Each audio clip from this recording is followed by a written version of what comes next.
They're both doing so good too. They really are, man. Angel on her own.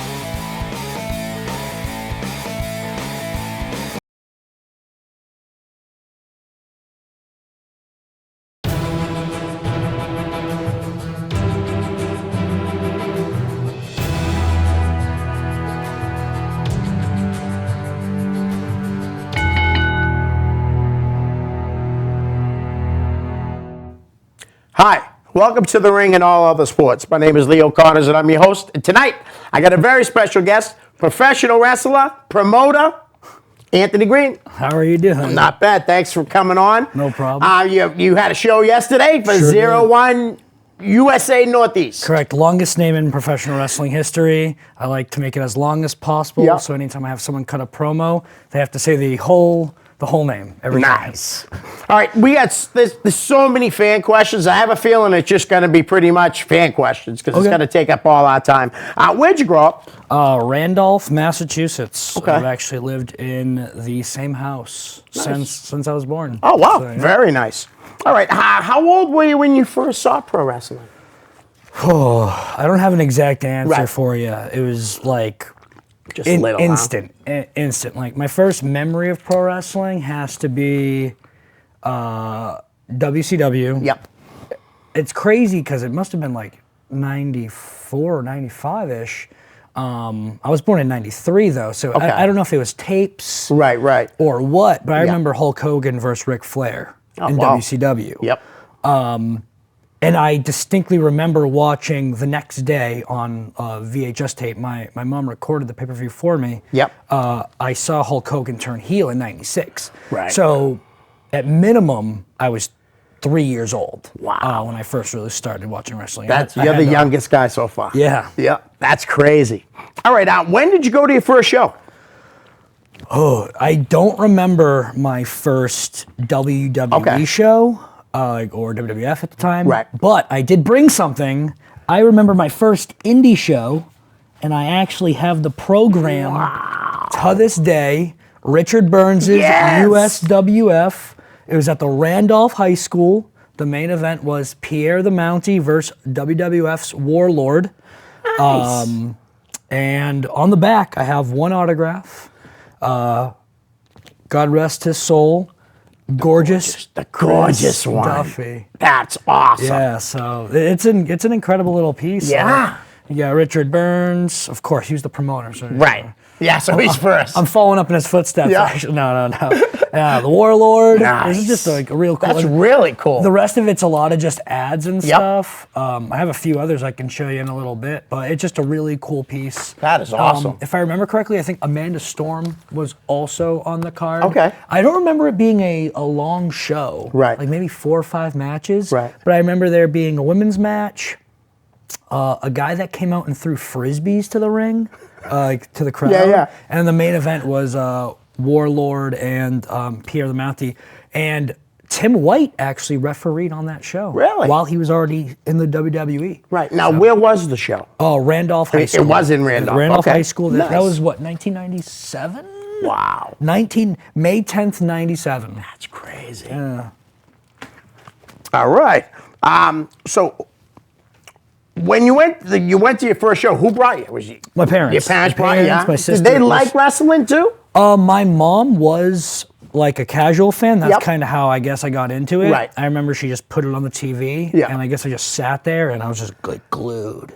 Right. And then for Christmas, I remember I got 2 things. Yeah. Like 2 big things.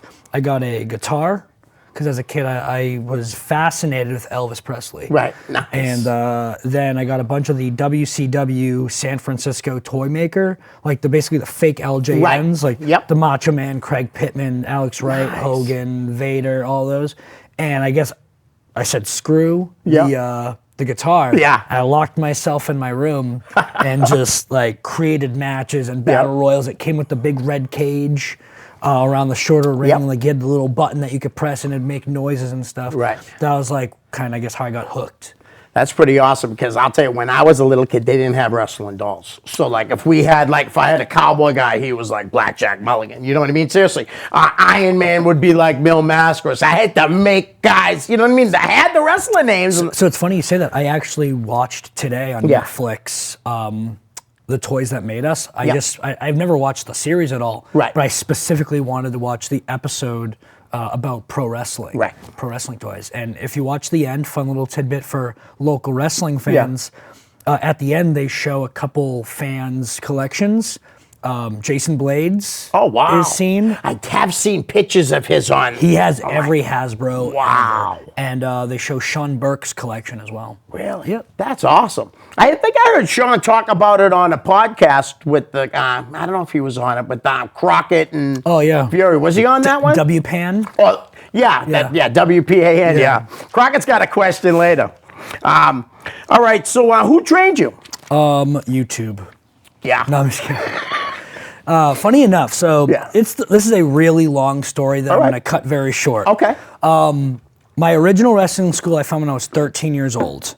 I used to do backyard wrestling. One of the backyard wrestlers got trained at Yankee Pro by like Brickhouse Baker, and I believe Ryan Waters helped a lot with his training at the time. His name was Mike.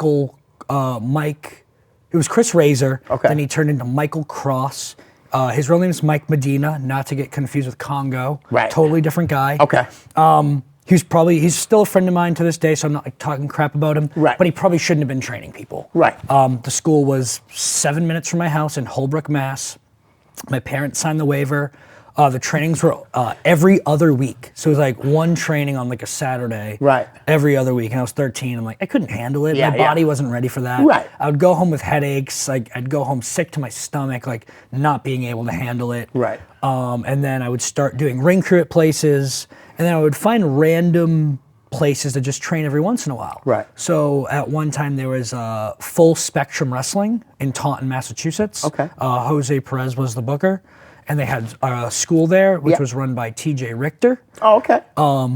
So I was just reffing at the time. Right. And I would go there and I would just take bumps and stuff. So he helped a lot with like the hip tosses, the arm drags, learning like small spots and stuff.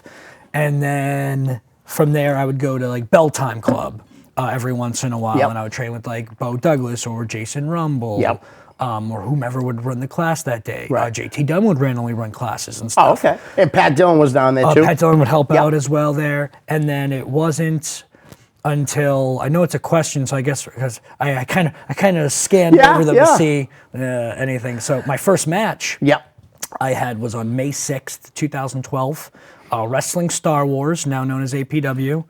Was that when Knuckles owned it, or was that when Joe? It was Joe Moakley. Okay, yeah. Big Because I know he used the name at the beginning. For a little bit, Right. So this was May 6, 2012, Kids Fest in Haverhill, Mass. I showed up with my ref gear, and I showed up with like crappy wrestling gear and like a mask to maybe do a battle royal, because I would do that from time to time. And I ended up not wearing the mask, and I had my first ever singles match with Julian Starr. Nice. Oddly enough, who you just recently had on. And then Julian kind of said, he didn't tell me where I should go or shouldn't go to train. I'm sure he was kind of pushing me towards going maybe to New England Pro Wrestling Academy. But he said, honestly, like, for not being like a fully trained pro wrestler, like just knowing the basics, you did really well.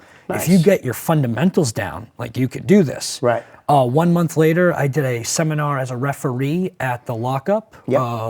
Fall River, Ryan Waters, and stuff. But the seminar was run by Bob Evans. It was a Mike Mondo. It was a Mike Mondo seminar on like a random Wednesday, and I drove up with Drew, and I remember Bob Evans called 2 people out, saying that you guys should be training every single week here. It was me and someone I won't name. Okay. We both showed up the next week. Only one of us showed up the week after that, and it was me. And I was still only wanting to be a ref. And I wasn't sure I wanted to wrestle, but I give Ryan Waters a ton of credit. He kind of challenged me and forced me, even though I was just there to like ref. He was like, do this drill. No, you're going to do this drill this time. Like you're going to boom, and then kind of got the itch there. I told myself after that one match with Julian, like, that's the best match I'll ever have. Like for a guy that was whatever trained, like, I was very happy with it. If I watched it now, I'm sure I would cringe. Well, yeah, but I want to remember it for what it was. Right. And yeah, then I started training full time with H2O, Ryan Waters at the Spike Dudley School, the lockup. Yep. Nick Steele helped. Supplementary training from Bob Evans, Mike Bennett, Right. Maria, Matt Taven. They would all always be in there. Nice. I trained there from June 2012 to November 2014. Yep. That's when like a new crop of students came in, Right. like the Jason Daniels. Okay. This kid named Will the Thrill was his nickname. Yeah. TK Orion Okay. started, and I felt like with the new crop with only one ring, Yeah. I was doing a lot of the same stuff. Right. Like there's only so many arm drags Yeah. that I can take. So from there, I switched over to the New England Pro Wrestling Academy with Brian Fury. Yep.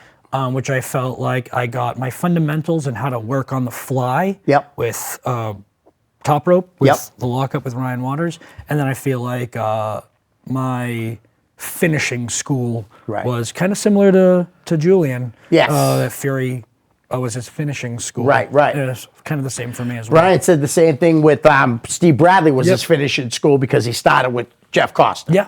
So, all right. So you already said, did we ask who was in the class? Like in my first... Yeah, your first class. My first Yeah, class? yeah. Probably no one you've ever heard of, honestly. All right, cool. We'll just skip that then. And so your first match you already told us about. Mm-hmm. All right, so let's move on to what were some of the first companies to book you? Like As a wrestler? Or? Yeah, as a wrestler. We'll get into the rep on the next question. First place to book me was Wrestling Star Wars. Yep. From there, VCW, Okay. Jason Rumble's Yep. VCW. I did their show. It's called like Fist, Fist. It was like the Future Independent Stars Today. Okay. I teamed with Ryan Matthews. Oh, I remember Ryan Matthews. So my yeah. original wrestling name was Josiah Matthews. Yeah, I saw that on Yeah, the. I was cage looking on the match. data. Yeah, cage match. So I was his little brother, Okay. JoJo, Yep. Josiah Matthews and Ryan Matthews. We wrestled Mike Pava and Lumberjake. Oh, nice. And then my first consistent bookings, Yeah. like that would book me consistently, was Power League Wrestling, Yep. PLW, Tommy D, Okay. and NCW, NCW. Northeast okay. Championship Yep. Wrestling, JC Marks. Right, they're still going strong. Right? Yeah, I actually just did their show on Yeah, Friday. yeah. So those were like the consistent ones. Then I would randomly get booked on like, I did a show in New Hampshire actually. Really? In Derry, New Hampshire. Okay. I think Moondog Maximus ran it. Oh, I haven't heard that name in a long time. Yeah, he ran that show. I did a Showcase Pro Wrestling show. Like, I just wanted to get whatever bookings I Right. could, like just get my reps in. Yep. I did an IWE show in Maine. Yep. Right when I first started. It was Eric Johnson at the time. Oh, okay. That ran. Yep. Yeah. Nice. Now, have you worked for LPW since the very beginning? I was the first ever main event in Lucky Pro Wrestling history. Nice.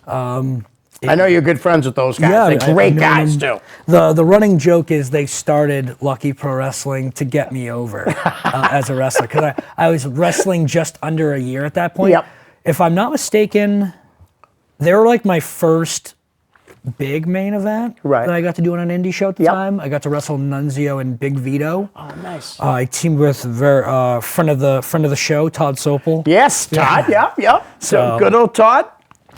It's too bad he stopped running, you know. And I mean, we're not going to get into all that because it's just a horrible thing. Honestly, he's not my favorite person, but he ran a good company. He had a lot of loyal fans, and he gave place for people to work. That's all, you know. When I was a year in, he put me in there with great guys. Nice. The first time I wrestled for him, I wrestled Kevin Perry. Does that name ring a bell? Like, Yeah, I've heard. I haven't heard it in a long him and I time. trained together at Ryan Drew's. Okay. So we got to like have a match there, so that was good. Then he put me in there with like Scotty Slade, Nice. who was Yep. years ahead of me. He put Right. me in there with Dijak, Yeah. who was like 6 months in, but already like impeccable and amazing Yeah. at calling matches. He's a freak of nature. He is a freak, yeah. He got it way too fast. Yeah. So like he helped me a lot. He gave me like one of my first like I guess, title runs. I was tag team champ with Cam Zagami. So yeah, I have nothing but good things to say about Todd personally. Yeah, and like I said, he's always blunt. He's always blunt, always that's honest. What a lot of people don't like about him. But no, you know what I mean? I'm just saying, like, that's sometimes sure, like maybe just like not just him, but keep your mouth shut. You don't have to say something. Yep. But I respect him for sticking with his word. Right. I will give him that. Yeah, and again, and he's never done me wrong. Right. And I, you know, all I'll say is the guy can work, and he's a hell of a talker. And, you know, I'd never take that away from him. I'm not an idiot, you know? All right. Brandon Belanger, who's training down there at the New England Pro Wrestling Academy, knowing that you reffed before you started wrestling, how long were you a ref before you started wrestling? Thanks, Brandon. I think he's got another question later. My first time reffing was September 2009, like my first official reffing. Yep. It was for Bay State Championship Wrestling, which was the company that I started training with in 2006. Oh, okay, yeah. But back then it was called Strictly Ruthless Wrestling, SRW. Cool name, huh? Yeah. And I believe it was September 21st, if I want to be crazy and say the exact date. It was the day after Ring of Honor in Boston, which I think was the September 20th. Bret Hart was there. Oh, yes, yes. Eddie Edwards wrestled Kevin Steen and stuff. I was already gone from there. I wasn't catering those shows. I was wondering. So September 21st, I believe. Notable names on that show that I reffed for. The main event was sensational Scott Levesque versus Ring of Honor star, former Ring of Honor world champion Matt Taven. That was the main event of the card. You must have been proud of him when he won the... at Madison Square Garden. Isn't that crazy? I thought that was really awesome. What was I going to say? So yeah, from September 2009, I reffed from then until my first match, which was May 2012. Right. I reffed and wrestled for an entire year. Oh, wow. And I officially stopped reffing June 2013. Okay. Now, someone had a question in here about your reffing. We'll get to that after. But a family friend, Sarah Howard, wants to know, what is your favorite match? Your match, not somebody, you know what I mean? Not like watching a match. A match that I wrestled in? Yes. My favorite... I have a few, but if I had to pick one, probably me versus Josh Briggs from the Network special. Yeah, that was pretty awesome. All right, she has a follow-up question. She's a newer wrestling indie fan. She goes to a lot of the chaotic shows. Did you like being in a tag team? You've been in a few, so. I've been in so many. I think tag team wrestling's a lost art. Yeah, it's my favorite. I'd rather watch a tag team match. I think there's so much more uniqueness and like so many shortcuts you can take because it's not just one-on-one. Right. There's four bodies plus a referee, sometimes a manager or valet. There's just so many options. I've always liked tag team wrestling. Yeah. Nice. Okay. Mav wants to know, what do you fertilize that sweet stash with? Man, nothing at all. I'm surprised you didn't ask to come in today. It's natural, man. It's just nothing in it. Yep. I know some people like to use like a little there's like that little wax and stuff. And there's oils and all kinds of stuff. Yeah, me, nothing. It's just I just let the thing do its do its own thing. Nice. All right. Dan Bolio, he says it has been great following your career. When did you realize you were over with the audience? Dan. I mean, I'd love to answer that question, but I feel like I'm not over with him. He doesn't even come to the shows that I run. And I invite him to all of them to come with me. I mean, he can come. All of them. He can just come and help out. You know? Exactly. Dan. Even though I do respect him for how much he loves poutine. Yeah, and Charlie Cashew. All right, let's get nuts. That was a great little segment yesterday, too. I like that. Definitely didn't see that coming. You know, you started, so that's going to be a regular thing at your shows? Maybe? I think it was worth trying. Yeah, I thought he did pretty good. I think it went a little long. Right. But... Right. You know, it is what it is. Yep. I think it's worth another shot. I also like him as a wrestler. The reason why I put that segment on is because there's so many new young talents. Right.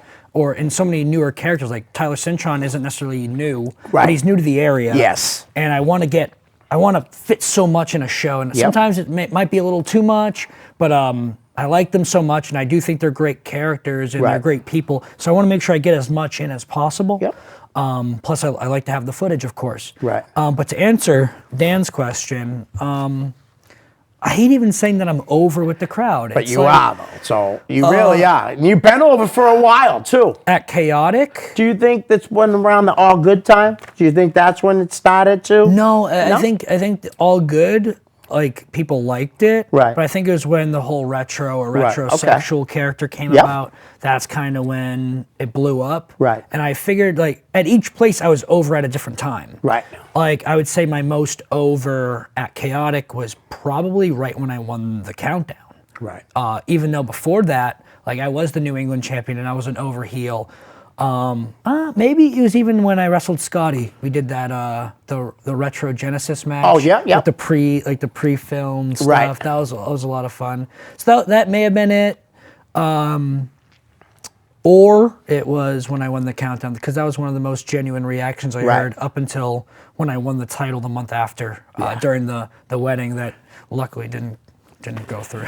Yeah, well, that's going to be something I want to bring up later, because I was like fascinated with the very first promo you guys did. That was just like blew my mind, especially knowing that one of them is actually your significant other. Yes. All right. So Dan and Sonny, this is kind of, they both wanted to ask this question. I'm putting them together. What was the catalyst for becoming retrosexual, AG? And were you just missing on the other gimmicks? So I actually had to talk with Bob Evans about it. Yeah. And I think a lot of it was just like throwing crap at the wall, trying different things. Like, I was all good Anthony Green as a good guy. I was the bad guy that was kind of like a millennial type character. I had the headset for a little bit, and I thought that was unique. And I would do like rhymes and like I was just trying everything I could. At Beyond, I was the big man on canvas. Yes. Stole that from Duke and Chaotic, and me and Brick Mastone, we were Alpha Sigma Sigma. Yep. ASS, you can put it together.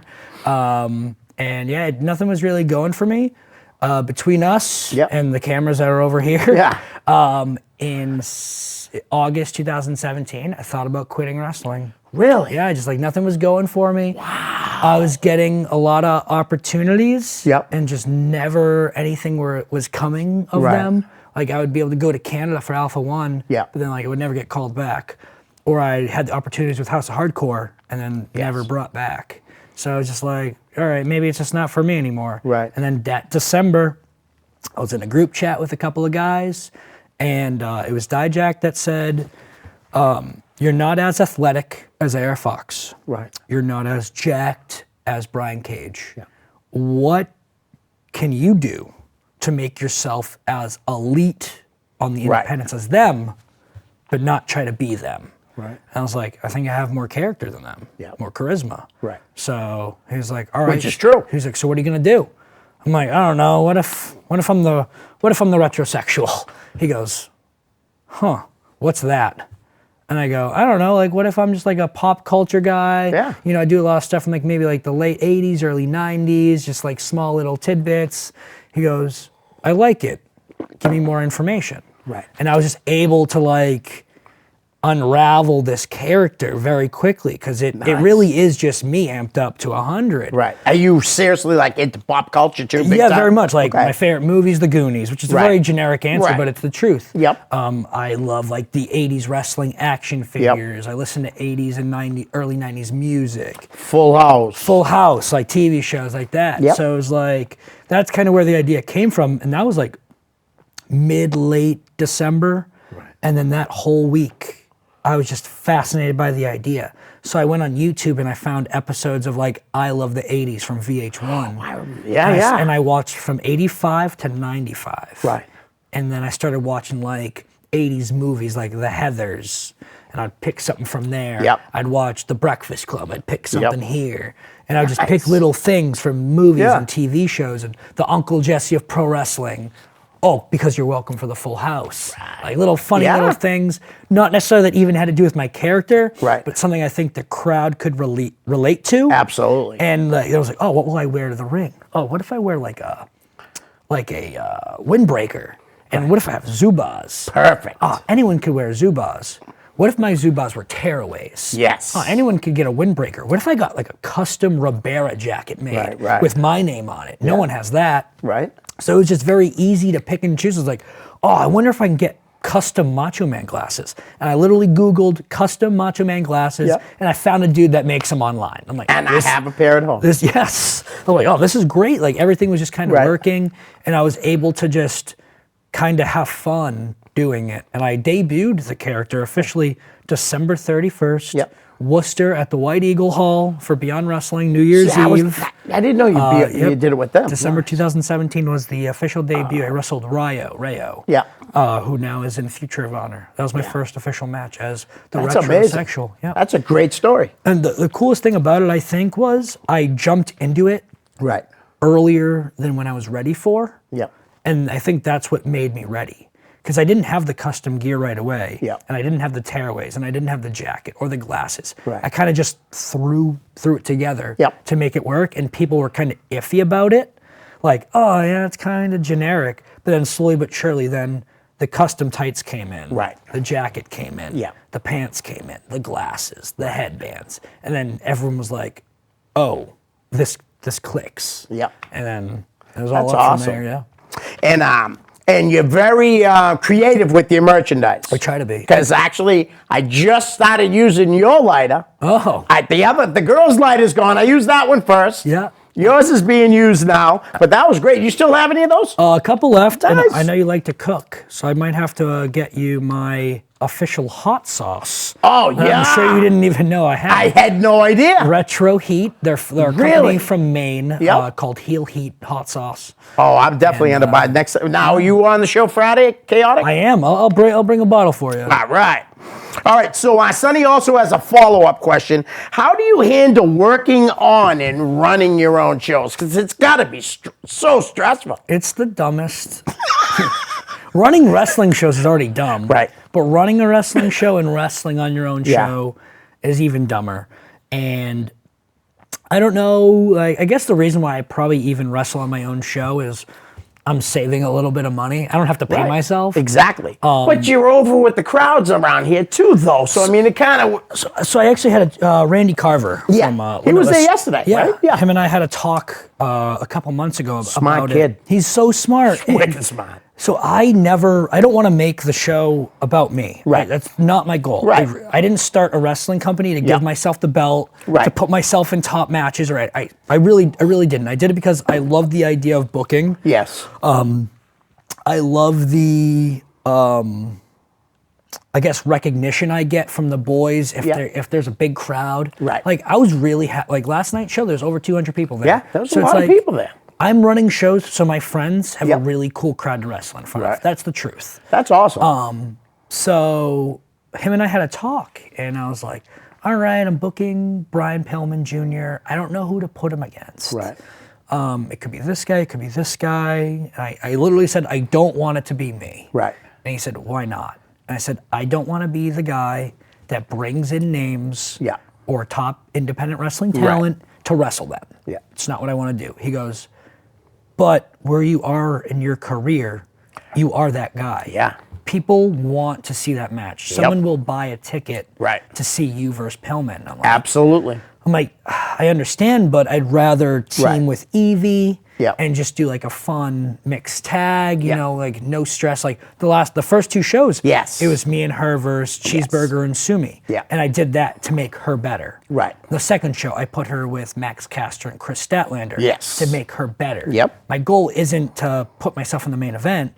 And then he said, you can't be, the thing that got to me is when he said, it made me click.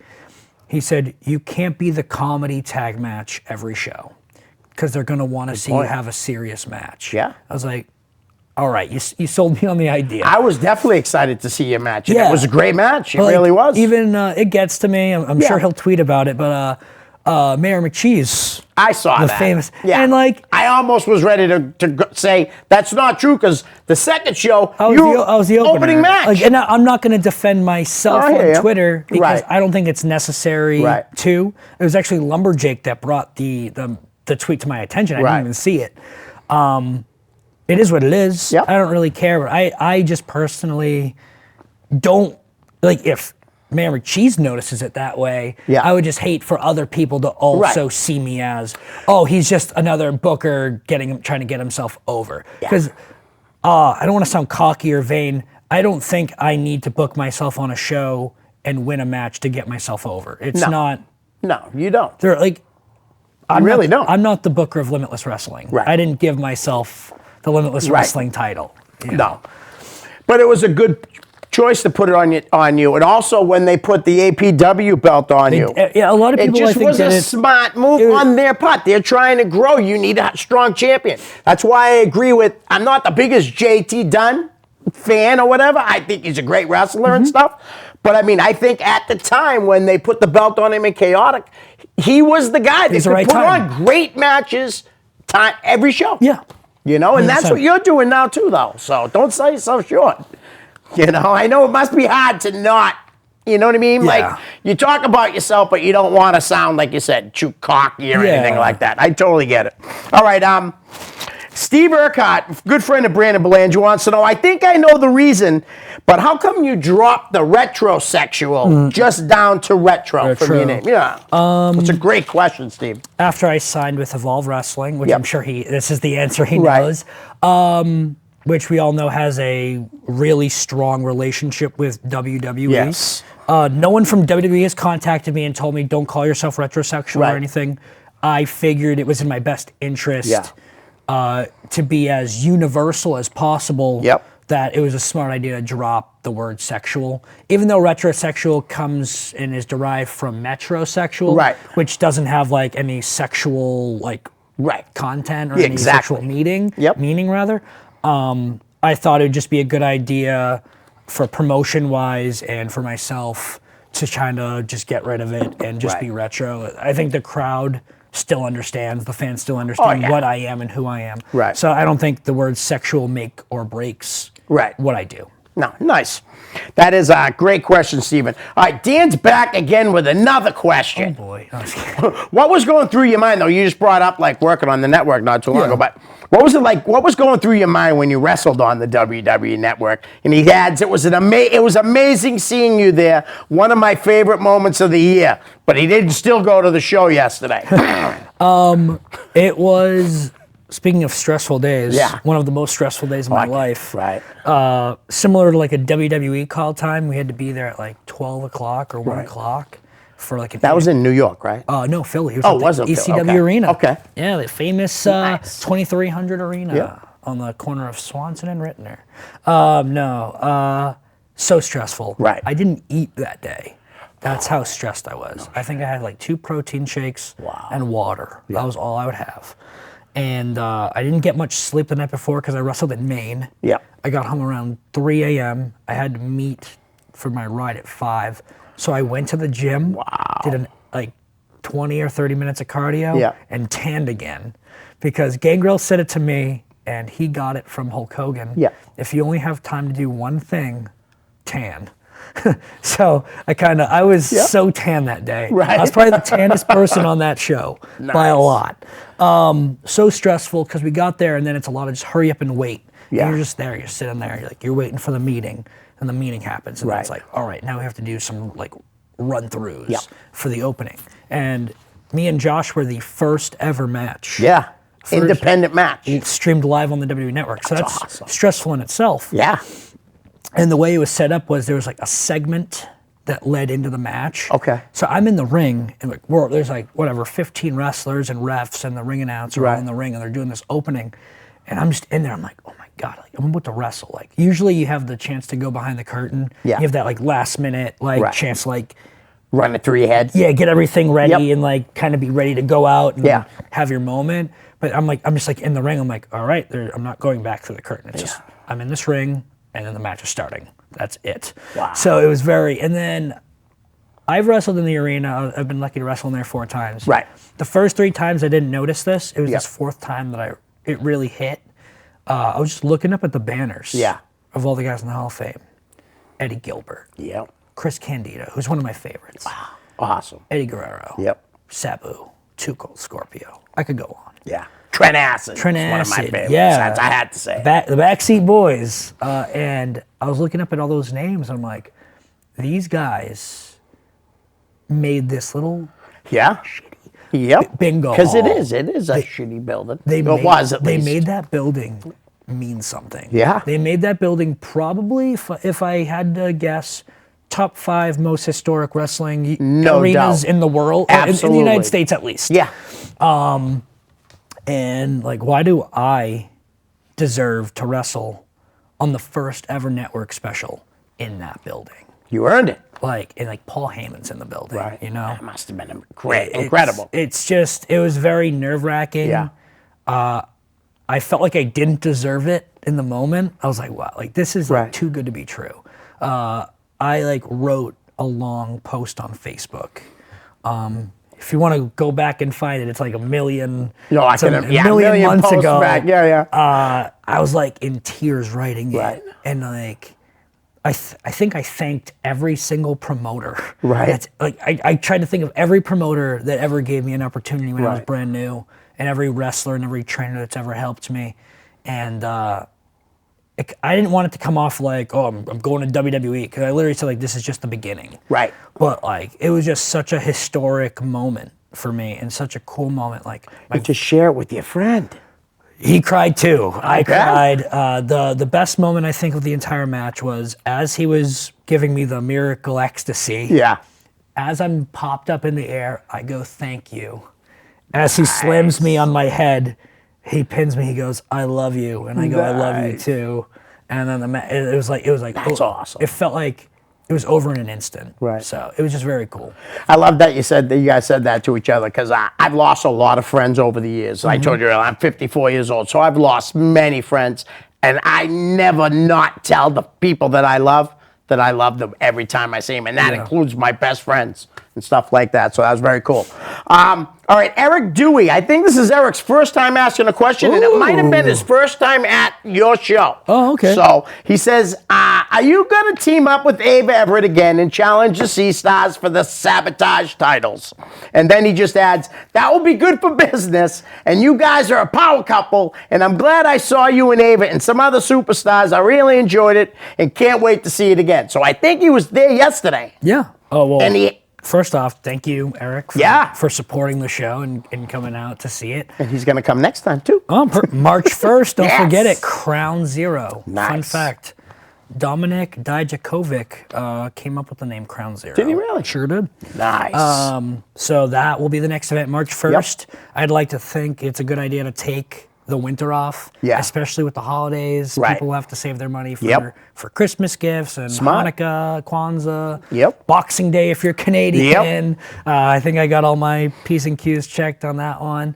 And then like the winter could just be miserable here in New England. Right. And I would hate for there to totally. be a snowstorm or some crappy weather, especially in the hills of Gardner, Massachusetts. Right. And you book guys that aren't all from here, too. Yeah, I try to use a unique group. Right. I'm sure there's a lot of guys you've never seen before. Yeah. That were on that show or have at least never wrestled in the area. I had heard of most of them. Yeah. I never say never for that match idea. Right. Myself and Ava Everett versus the Sea Stars. All right. It was good to see them yesterday. I hadn't seen them in a while. Yeah. Probably not for the next show in March. Yep. But yeah, I wouldn't say it's not out of the realm of possibility. I think that could actually be a lot of fun. Thanks for asking, Eric. Thanks for going to his show. And next question is from a guy that's on an extended hiatus from wrestling, Mike Crockett, another former ref. Was your plan always to start as a referee and then become a wrestler, or was that how it went for you? When I first started, I didn't know what I wanted to do. Okay. I just wanted to be a part of the business. Yep. The joke was if WWE would hire me as a janitor, Yeah. I would take the job in a heartbeat. Then the reffing came about, and I thought I got really good at it, and I had a lot of fun doing it. Right. I got to travel, got to ref for a lot of major independent wrestling companies. Yep. I got to go to Cleveland, Ohio for AIW. Really? I got to go to New Jersey. I reffed on the big PWS Pro Wrestling Syndicate Nice. Yep, weekend yep. with Great Muda. I reffed on that Was show. Pat Buck part of that with Eric? Yep. Pat Buck actually is the one that got me to referee on the card. Okay. Do you remember Taka Suzuki? Yeah. I drove him to the show. Oh, okay. Because he was Muda's they booked him as Muda's translator. Right. So that helped me a lot there, and I Nice. got to ref a couple matches.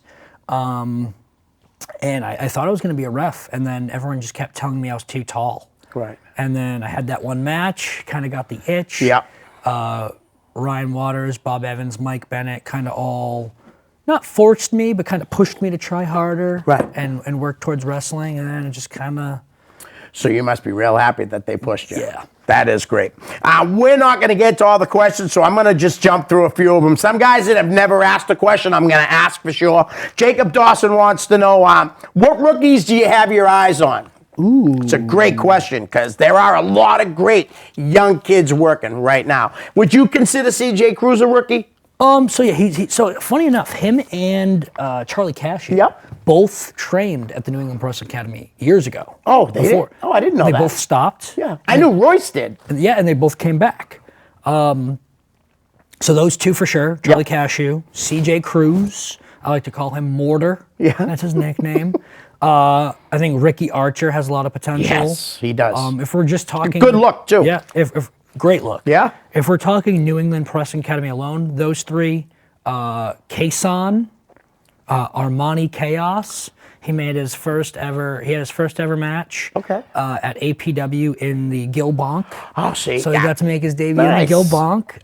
So I think those four from the New England Pro Wrestling Academy specifically. Right. And then there's a few others. There's Mac Daniels. Yeah, I've heard of that name. He was in the pre-show yesterday. I think he has a lot of charisma. Another guy with a great look. He trains at the Limitless Wrestling Dojo. Oh, okay. I recently went up there to do a seminar/training session, and he was there. Jacob Dawson was also there. Oh, he was? Okay. Yeah, I think if Jacob keeps working at it, he could have a nice little run in the New England area. I would say, yeah, those was it 5? Yeah, those 5 probably have the most potential in the region. All right. Brandon Belanger has this question, I have a follow-up after it. Sure. How did it feel to have performed at the legendary ECW? You kind of just said it, but, for CZW and Evolved. And then Vince Blackman, we know who Vince Blackman is. Oh, yeah. But he says House of Hardcore, too. And now was that the Massachusetts show you did for House of Hardcore? So, yes. But I was going to cater that, but they wouldn't have outside people bring food in. I was supposed to do that show. But here's the thing. I wrestled for House of Hardcore in 2014 at the ECW Arena. Really? That was my first ever ECW Arena match. So in August 2014, I paid $100. Yep. Drove to the famous Mid-Hudson Civic Center with Dijak, Mikey Webb, and Cam Zagami. We did a seminar for House of Hardcore. They picked one guy out of 30 that probably tried out to wrestle on the House of Hardcore show, House of Hardcore 7. That was my next question. That was because I did 1, 5, and 13. Yeah, so 7 was the first one at the arena. Okay. And I was chosen. Nice. Out of 30 other wrestlers, Dijak was 9 feet tall. Right. Mikey Webb, who had abs for days. Yep. I was the one chosen. I did a 6-man tag. Myself, Ben Ortiz, who was the first graduate of the House of Hardcore school. Yes, I know Ben. And Vic Delicious. Who was helped train and helped run House of Hardcore. Was Hale Collins in it too? He was not. Okay. We wrestled Dan Barry, Bill Carr, and Nunzio. Nice. So my first ever experience in the ECW arena was wrestling an ECW original. That's pretty cool. That was really cool. And then I've got to wrestle there 4 times. The second time, so strange, I just showed up with Dijak to Ring of Honor. Right. And I got the dark match. I teamed with QT Marshall, who is now with AEW as a producer, and he wrestles there here and there. And we wrestled Brutal Burger, Bob Evans and Cheeseburger. Nice. And then the other 2 as well, CZW, and then the WWE Network. Nice. My follow-up question is, how did you end up getting booked down at CZW? I've been a fan of CZW since the Backseat Boy days. The Hate Club, Nick Mondo. I mean, I've been following them for a very long time. So I did 2 Dojo Wars in October and November of 2017, and they liked me. Nothing really came of it, and then they booked me for a show in May of 2018, but I was double booked, so I was like, I can't do it. So DJ was like, all right, well, I can't use you on this date because it's Tournament of Death. Can you do this random outside show at the House of Independence in the Jersey Shore area? What's the town?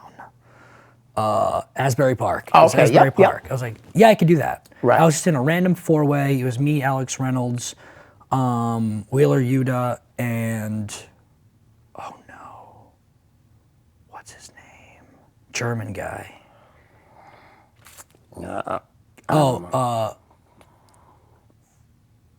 Francis.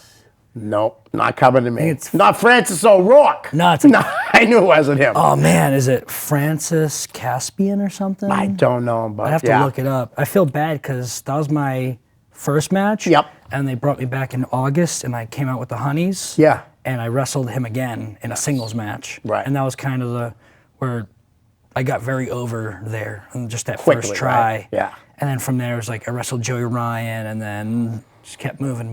Yeah. Until we got to Cage of Death, which was at the arena, and I beat David Starr. Wow. So. Who's really good too, right? Incredible. Now. I saw the match. You were on the show a couple weeks ago at the Beyond when he took on Mercedes. I was. Did you come out and watch that match? I watched it from seriously. I watched it from the back. Yeah. Wow. I mean, she is phenomenal. 30 minutes. Exactly. Well, like I said, we're not going to get to all the questions, so I'm sorry. There's 12 minutes left. I'm asking my questions, okay? You brought up the Honeys. How did that come about for you, and how did you convince them? Well, that probably wasn't high because they want to be involved. So I think they came up with the idea of being they were going to be a tag team. Okay. The Platinum Honeys. Yep. It was at least an inside joke at the school. Okay. That, oh yeah, we're the Platinum Honeys. They're both blonde. They also have the same birthday. They do? Yep. January 11th. Wow. They both have the same birth date. That's cool. And it was Chase that decided to put them with me. Right. Because me and Evie already started dating. Yep. And we kind of wanted to avoid each other for obvious reasons, like conflict of interest. Yep. And I wanted to debut the retrosexual character, but we had to kind of finish my angle or whatever at Chaotic, because now it's like January, February, and we were going to debut the character in March at Cold Fury. Yep. So he said, what if we do like an extravagant WrestleMania entrance for you? And what if we put Michelle and Evie with you, or Angel and Ava? This is before they even had names officially. They were just the Platinum Honeys. I was like, oh, that's really cool. That'd be a cool way to debut the characters. Like a restart. Like they're gonna have crimped hair. They're gonna have like these Barbie bodysuits on. Right. This is perfect. That's awesome. It's when I debuted the jacket. I debuted the pants that day. The glasses. It was it's how Randy Carver got sold on the idea. Right. So that was the start, and then it was supposed to be a one-time deal. Yep. And then Chase was like, maybe we just always have them come out to the ring with you. Right. They don't have to be like valets. Yep. Or they don't have to be like managers. But what if they just walk you to the ring and then they leave? I'm like, oh, cool. Yeah, let's do that. And then slowly they started getting involved. Yep. And then I got booked for House of Hardcore in Mass. And Chase texts me and goes, tell the Honeys to show up just in case. And then I asked Dreamer. And I was like, hey, I have these two girls that valet me. And then I'm sure you know Dreamer as like calm and as like monotone. He goes, do I have to pay them? I'm like, no. He goes, okay. He's such a good guy. Yeah, he's great. He really is. That's kind of how it started. And then Beyond wanted them. Right. Then Limitless wanted them. Yep. And then it kind of just took off, became its own monster. Right. And everyone just kind of wanted it. So I'll tell you, one of the most memorable things I had of this past year for Chaotic was when they were the referees. They did so good. I'm telling you right now, it was unbelievable how great they did. So entertaining. It was it wasn't the match of the night, but it was the most entertaining of the night by far. Sometimes it's not about how many super kicks or Canadian destroyers you can do. Sometimes grabbing each other's hands to go down and then you get 1, 2, and then I think it was Angel went my nail and just everything. Now, did they come up with that? A lot of those spots on their own, or obviously did someone that has more experience help them? So fun fact, when they bumped heads, 100% a shoot. Really? Yep. They went down at the wrong time. They legit bumped heads. So that's why they didn't count. Well, I don't know how it was set up. Yeah. But Chase helps a lot with the character stuff. But like you were saying, it's I jokingly say it, but it's so true. Right. Sometimes it's not about the moves. Yep. It's about the moments. That's right. And that the most memorable thing you remember from that show. I couldn't even tell you what show that was. Right. But I do remember them It was awesome. I know they were in the ring with Brett Domino, and I think it might have been D.L. Hurst. I think it was CJ. Was it CJ? I believe so. But I think you're right. You're right. Because I like CJ a lot, too. He's a good kid. He's trying hard. I love seeing the young kids keep going. Chris Sullivan, who I never bring up, and I love Chris, and he's just answering Vince. He says, how loud was Chris and Anthony when you got in the ring? Well, you guys, where did he get in the ring? Wait, when? Did Anthony, did Tony get in the ring somewhere? I don't remember. I think they were referring to me at House of Hardcore. Oh, all right. And they were very loud. I definitely. I'm sure they were. Oh, they drove down from Mass. Right. And bought tickets. Nice. To see me wrestle. Good friends. Yeah, for real. I like both those guys. George Resnick Jr. And I have to ask this question because I like this kid too. When is Avery coming to Zero USA Northeast? Is he done? I heard he might get hurt. He got hurt or something. I hope not. I haven't heard that. Okay. He's still in high school. Right, I know. Yeah, he's a senior, like my youngest. And that's like a tough year for him. And I'm sure he's gonna go to college. Right. That kid has he's smarter than me. He's wicked smart. He's got such a good vernacular. He has better English than I do. Yep. He has real good English. But I think his body needs to mature a little bit more. He's continue to work out. Right. Train as much as he can. Yep. I would never say no. Right. But I think he has a lot of work before I guess he's ready. Yep. I kind of want, this is no offense to him or anyone that's not on my shows, right. but I want to put on, as you've seen, like the most elite independent wrestling card with the best guys of New England and some of the best guys in the U.S. and the world possibly. Yeah. So yeah, it's there's so many friends of mine. Oh, I'm sure. Yeah, it's got to be hot. I mean, that's a loaded question too, George. Yeah, George. But no, seriously, I love the kid. Just real quick about him though, the adversity, everything he's been through. I have so much respect for a young kid like that. I've actually, not that I want my daughter to be with him, but I was telling her about him. I have so much respect for this young kid that's your age and just amazing. All right, Ronald Rivera wants to know, favorite match you reffed? Ooh. I don't think this was necessarily the best wrestling match. Okay. But definitely one of my favorites. I got to ref, do you remember Owen Grachin? Yeah. Trained by Bob Evans? Yeah. I got to ref him versus Jimmy Superfly Snuka. Wow. So, now that's one of my favorites of all time. That's just really cool for me. Yeah. I got to ref a lot of cool names like Raven. Yep. Tito Santana. Oh, yeah, Raven. Yeah. I wrestled Raven a couple weeks ago. Did you really? Yeah, at big time. I ref for Tito Santana, Matt Hardy. Right. Man, Coco Beware gave me a stink face one time. Yeah, it was a lot. Did he bump? Oh, no. Because I was going to say, because I saw him one time a couple years ago, and he was not bumping. Yeah, this was 2012. Yeah. Oh, wow. So he wasn't even bumping then. All right, guys, I'm going to apologize ahead of time. Maybe we can try to get through these as many as we can. Oh, yeah, for sure. All right. Damon Farah, it has been unbelievable watching you evolve over the last several years. You're an amazing wrestler, but even more amazing human being. Is there anyone left that you haven't wrestled yet that you want to? Looking forward to seeing you this Friday and Saturday. Singles matches. My dream independent wrestling opponent right now is Chris Statlander. Hasn't happened yet. Wow. So Beyond, Limitless, Chaotic, my own show, you're all on notice. Yeah. Well, somebody booked that because that would be great. Now, did she just get signed? That was a rumor I had heard.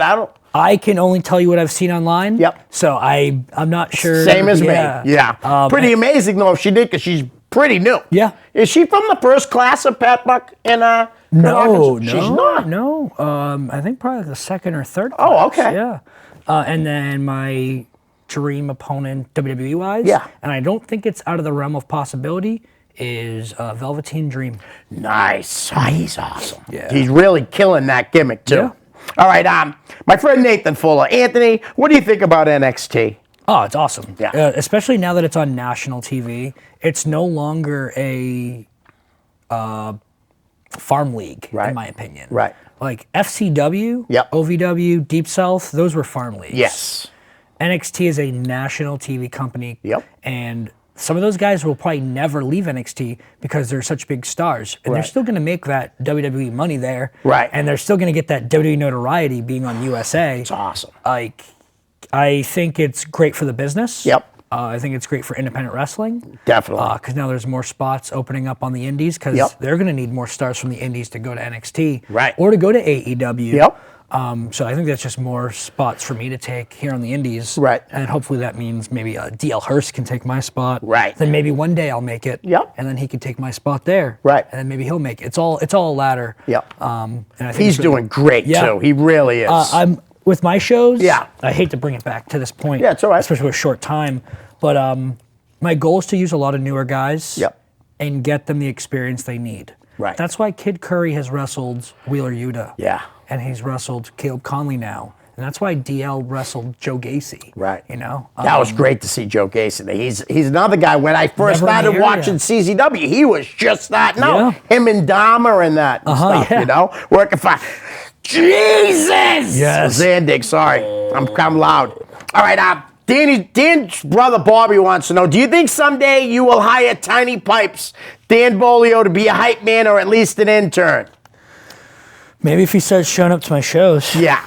All right, and his real question is, what is your most memorable moment in wrestling as a performer and as a fan? Obviously, you already said, like, your most would be the Evolve. Probably that, or even if I had to choose a second, I wrestled Paul London at Limitless Wrestling in May 2017, and after the match, he put me over, said a bunch of nice things, and then Randy Carver slid a picture of me and him as a kid in the ring. From an ROH show?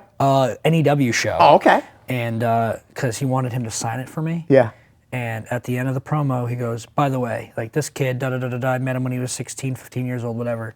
And he goes, by the way, Anthony, can you sign this for me? I nearly cried. Right? Like, he's one of the nicest guys I met from my catering days, seriously. That's full circle right there. That was really cool. And then favorite moment as a fan, it's my favorite match of all time, WrestleMania 25, Shawn Michaels versus Undertaker. Nice. That's my favorite match, too. Best match. I think that's the greatest wrestling match ever. Yep. That's my favorite, too. It's funny you said that. All right, Ben Caccieri. Oh, you know Ben? I'll never say his name right. All right. But What gave you the idea to start 01 USA so Northeast? I think you'll appreciate this. Yeah. I'm a huge fan of the old independent NWA territories. Right.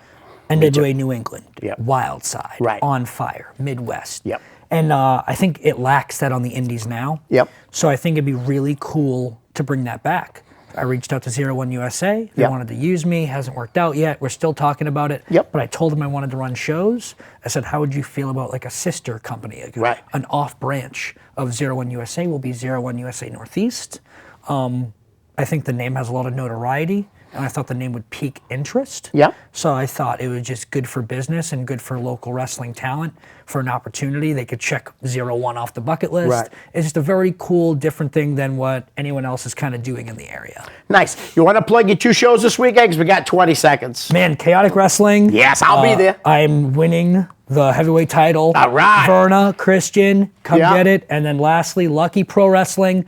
I am wrestling former WCW star Lodi. Yeah. Like Clinton, Massachusetts. I'll see you there. Great job, Chris Sullivan, booking the obscure guys. Yes, Anthony, thanks for coming on. Thank you. All right.